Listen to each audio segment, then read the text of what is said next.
Eyewitness News at 5 starts now. We begin with breaking news in Madison County. Police, deputies, even FDLE looking into shootings there. It started late this morning at a home on Northeast Mandina Avenue. Those shootings forcing a lockdown at nearby schools and daycare centers.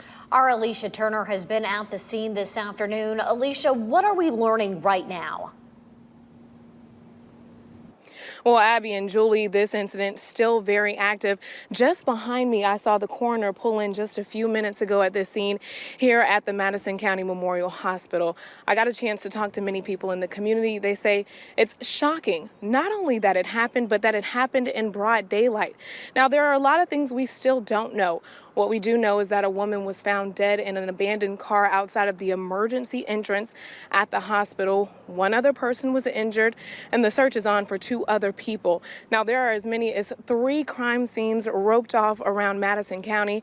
So multiple people say what happened here is simply shocking. I was devastated because they're young, and it's a tragedy. It's praying time to hear that a beautiful young woman got shot or killed or either or. It's just a tragedy. It is praying time. Abby, Julie, there are still a lot of questions lingering over the circumstances surrounding what happened here. We don't know how all of those crime scenes are connected, what is going on, or any descriptions of the vehicles involved or the suspects. We're still on the ground trying to get some of those answers because, Julie and Abby, this is something that the community is wanting answers to as well. So still waiting to hear from law enforcement. FDLE has been on scene for hours. So multiple things and multiple questions still lingering as to what all happened here. Guys, back to you.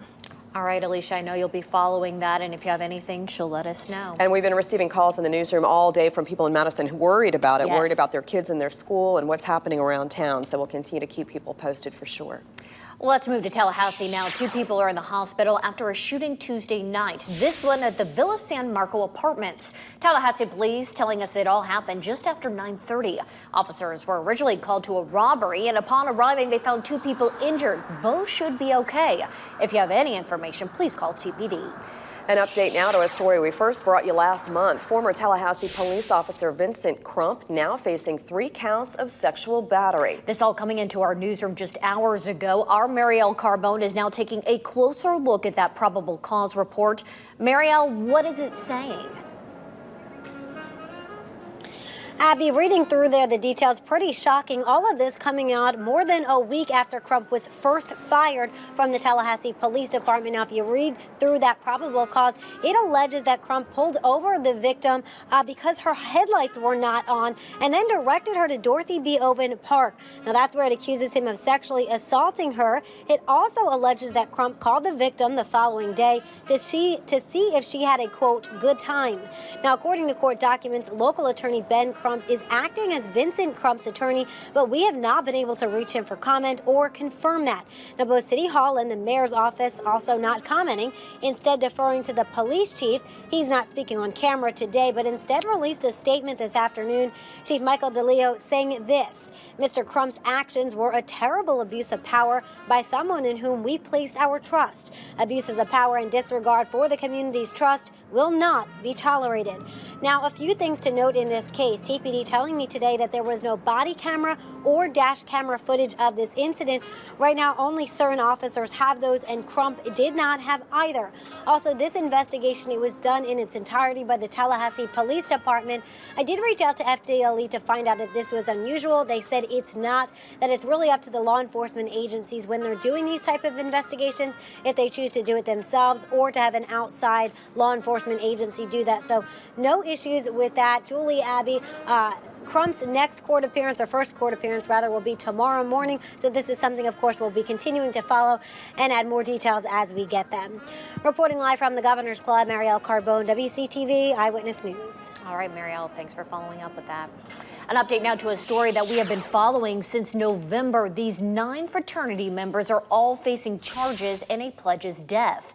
Now, prosecutors are offering them a plea deal. Our Ben Kaplan is here. Ben, this information coming into the newsroom late this afternoon. What are prosecutors offering? Well, Julie, there were actually two options. The state attorney sending out this email just about an hour and a half ago, giving the suspects a chance to avoid trial in the death of Andrew Coffey. Coffey died of alcohol poisoning after an off-campus party in November. The brothers were arrested in January. Now, the plea offers outlined today, very similar. The suspects can either plead guilty to misdemeanor hazing charges and spend 60 days in jail and 2 more years on probation, or they can plead guilty to a felony hazing charge and spend 60 days on the sheriff's work camp, followed by 2 years probation. Both deals would allow the fraternity members to avoid going to trial and to avoid becoming convicted felons. The email says the brothers have until April 1st to make that decision. Right now, 5 of them are set to stand trial in June. The others have a court date later this month. We have reached out to the state attorney and several of the defense attorneys. You can read responses we've received so far on WCTV.tv. Abby, Julie, back to you. All right, Ben. Yeah, we've been working the phones trying to get as much perspective on these plea offers as possible, but the email does indicate that the state attorney has discussed this with Andrew Coffey's family. Thank you. Well, staying in Florida, 19-year-old Nicholas Cruz, accused in last month's Parkland school shooting, now officially charged. A grand jury indicting him on 17 counts of first-degree murder. He is also charged with 17 counts of attempted murder. Cruz's public defender says he'll plead guilty if prosecutors take the death penalty off the table. That would mean a sentence of life in prison. Meanwhile, U.S. Education Secretary Betsy DeVos in Parkland today, visiting Stoneman Douglas High School, speaking with students. DeVos reportedly says giving some teachers weapons should remain an option, but not a requirement.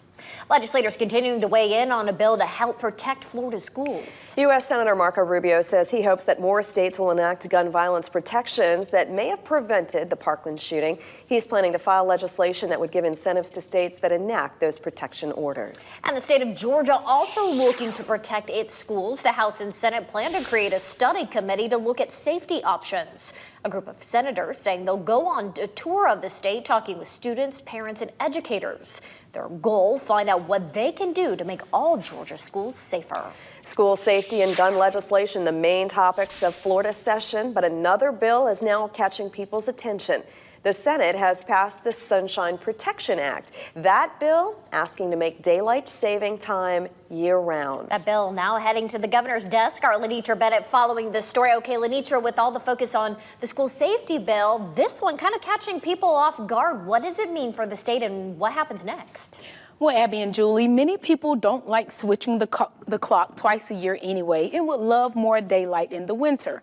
But now that remaining on daylight saving time year-round is closer to becoming law, it's making people think about some potential problems or at least inconveniences. Those challenges mainly for many of our area residents who frequently commute between Florida and Georgia. Some say it could take time getting used to coordinating between 2 different time zones. Turner's Furniture has stores in both states. It's about 50-50 for employees who live in Florida and Georgia at the store location near the state line. Personally, I think it's a good idea, but it's going to be a little awkward with being right here at the border. I think for us, there may be some scheduling issues, but nothing that we can't figure out. Northwest Florida is currently in the central time zone. Hawaii, most of Arizona, and a handful of U.S. territories do not observe daylight saving time. If Governor Scott approves the Sunshine Protection Act, it still has to be approved by U.S. Congress. Guys, back to you. All right, Lenitra, I can imagine that would create some confusion, not just for employees, but for people coming to shop, right? Well, I come from Indiana where we just never know what time it is. There's so much confusion with daylight saving, so. Thank you, Lenitra. Thanks, Lenitra. Well, in Thomas County, major excitement happening right now as Thomasville High's basketball team facing off against Vidalia for a state championship. That game got underway at 4 o'clock. Our Nalani Matthews was there at this morning's send-off and shows us that fan frenzy. An entire community up bright and early, sending their team off to the state championship game. Senior Players League. One of those players belonging to this proud basketball family. All his brothers and sisters from Atlanta, all over Georgia, and all over the world coming to see. Kenneth Hayes' son is a freshman, playing the same position he did. The excited father now in Macon to cheer him on. We're really proud for the day because we got a chance of being the first team in terms of high history to win a state board basketball championship. I think they're going to do good because they got a lot of support. That support from the entire city. Words of encouragement posted on every corner, even using creative ways to show their support, like this fence line facing East Jackson Street. And I'm so proud that they have the opportunity to be put on such a platform to showcase their character, their athleticism, and also their humbleness. Head coach Benjamin Tillman proud before even stepping on the bus. It means a lot. Every day we'll pick up a newspaper and we'll see things that are going wrong with young people. This is an opportunity for us to be able to put these young people in a positive light. A memorable day for 15 young men, no matter how it ends. They're letting them know that they care for them, they got their back. So win or lose, the city's still gonna love them. In Thomasville, Nolani Matthews, WCTV, Eyewitness News. And you could just feel the excitement, right? Yeah, we're all sitting here at our TV cheering. For them, and I can't wait to see how they're doing. Hopefully they're doing very well. Right? Kevin's following it. He'll be in shortly with an update. Yep.